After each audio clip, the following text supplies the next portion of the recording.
আসসালামু আলাইকুম।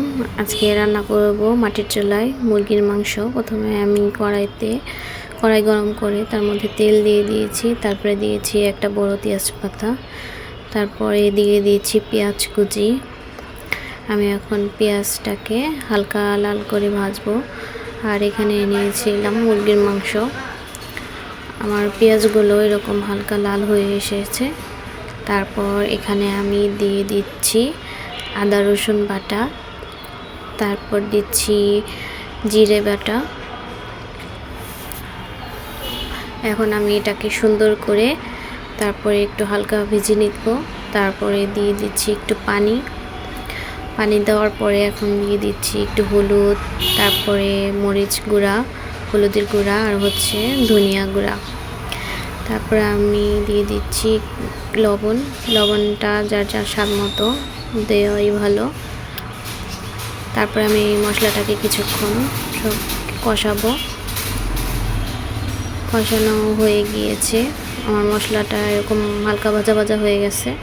তখন আমি এই মাংসগুলোকে এটার ভিতর দিয়ে দিব। মাটির চুলার রান্নার স্বাদ আসলেই অন্যরকম, হালকা একটা স্মোকি ফ্লেভার আসে। তো ওই মাংসটা খেতে বা যে কোনো ধরনের রান্না করে খেতেই ভালো লাগে। এখন আমি দিয়ে দিচ্ছি এলাচি, দারচিনি।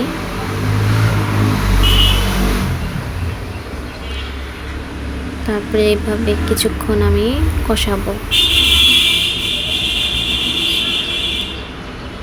আমি এখনই কোনো পানি দিচ্ছি না, আমি মাংসর ভিতর থেকেই পানি উঠে আসবে, ওই পানি দিয়েই কষাবো। তারপরে আমি ঢাকনা দিয়ে ঢেকে দিচ্ছি কিছুক্ষণের জন্য।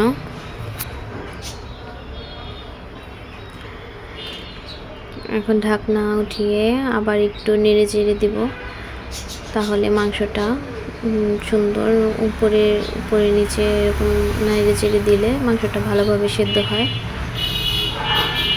তারপর আবারও ঢেকে দিচ্ছি।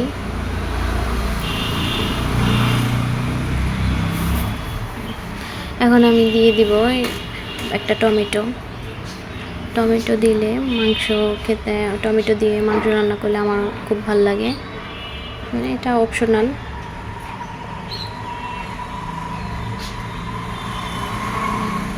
এখন আবারও কিছুক্ষণের জন্য ঢেকে দিচ্ছি।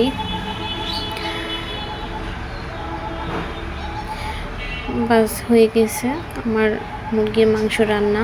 আসলে মাটির চুলার রান্নার স্বাদ অতুলনীয়।